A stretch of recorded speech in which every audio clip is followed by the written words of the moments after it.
Hello, everyone. I'm Roger Metzger, President and Chief Investment Officer of Hooker and Holcomb Investment Advisors. I'm joining my colleague, Steve Lemansky, Practice Leader of the Actuarial Group, for this annual recording focusing on the recently released 2022 Municipal Pension and OPEB Report. Before Steve goes through his material, which focuses on data ending in 2021, I'd like to give a high-level investment overview of the almost completed fiscal year ending 6/30/22 to provide a year-to-year context for a series of asset allocation models. This slide shows the weekly market review ending 6/20 of 2022. As a shameless plug, this market review is sent out every week to all who ask for it. And if you have interest, please reach out to your H&H contact and we can sign you up. Looking at the data in the red rectangle, you can see that returns are a mirror image of the previous year with negative numbers across the board. In fact, the very weak year-to-date numbers more than offset most of the indices that had a positive second half 2021 return. This next page focuses on some ground rules in how we construct our asset allocation model. We start by incorporating a home country bias, as well as reflecting the capitalization differences between foreign developed indices and emerging market indices. We also incorporate no alternatives because the returns for alternative investments tend to be very investment oriented rather than index specific. And remember that this data is through June 22nd of 2022. We can update this information through quarter end if anyone has interest.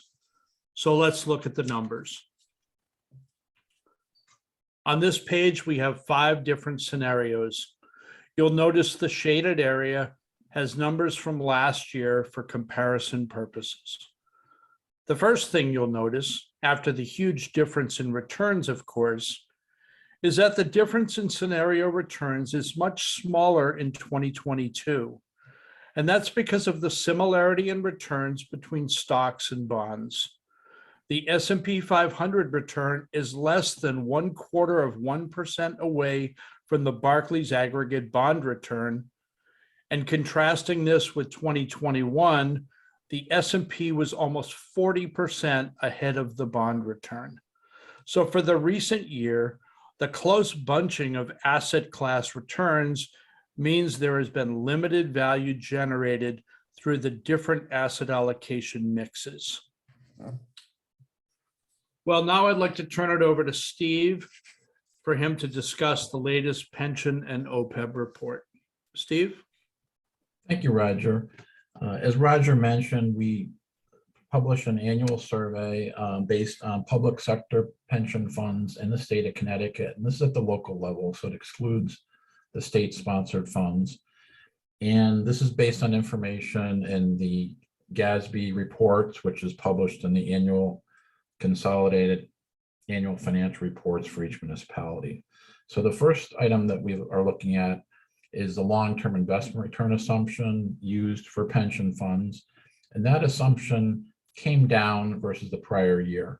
The average return assumption for all plans was 6.53%, down 13 basis points from 6.66% last year, with a median of 6.75 this year, down from 6.875 last year. And you can see the distribution of those assumptions on the chart. The orange bars represent the current year, with the gray bars being the previous year. And you can see how that has shifted to the left, indicating a decrease in the assumption.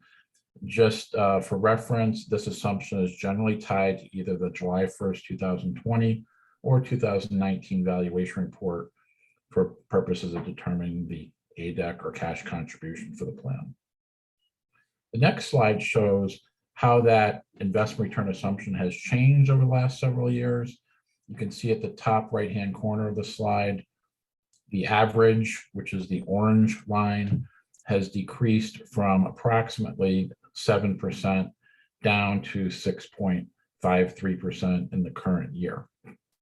Similarly, the median has also declined, although a different pattern. It was 7% for a few years, then declined over the last couple of years down to the current level. About 45% of the plans reduced the long-term rate of return assumption from fiscal 20 to fiscal 21, with the most common reduction being 25 basis points.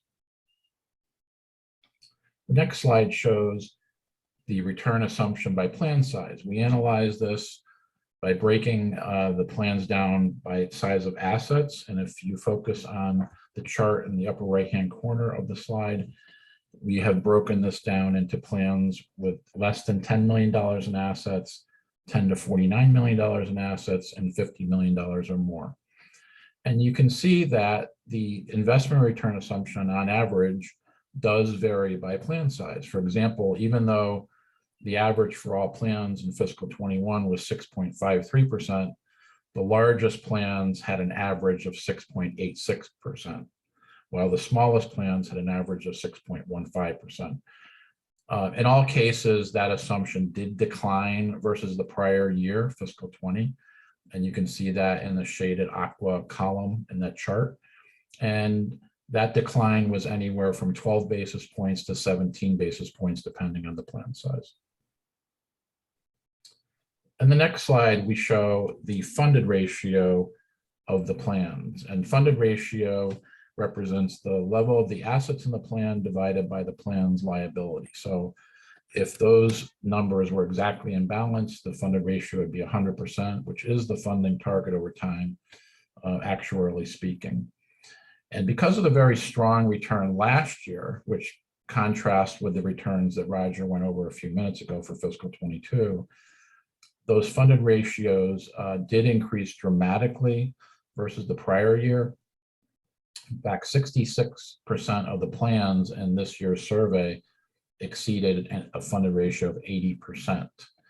And most notably, 16% of the plans, which is off on the right-hand side of the chart in the orange, had a funded ratio of 110% or more. And that's a dramatic shift versus fiscal 20, again, due to the strong returns. Next slide shows, again, how that trend has changed over time. And the orange line shows the average funded ratio between fiscal 17 to the current report, which is fiscal 21. And it was relatively flat until the recent year, but then because of the dramatic returns for fiscal 21, you can see the sharp spike, the average ratio being 85.8% in the current survey versus 72.2% previously. I'd expect that due to the returns to the negative side that Roger talked about in his section, we might see those averages revert back to around the 2020 levels when we do report next year. Next slide, we're going to turn to OPEB. So OPEB is other post-employment benefits, often known as retiree medical plans. And we did analyze the funded ratio for those plans as well in the state of Connecticut. Now, in Connecticut, and the chart shows this on the left-hand side, even today, 55% of the plans in the state remain unfunded. In other words, their funded ratio is 0%. GASB did not require actuarial measurements of OPEB liabilities until 2009. So even though we're over a decade into things, that's still relatively early in the life cycle of funding. So 45% of the plans are funding with the ratios shown here in the chart.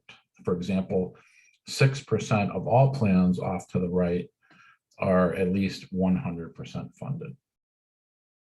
Next slide focuses just on those plans that are funded. So we have excluded the unfunded plans from this chart.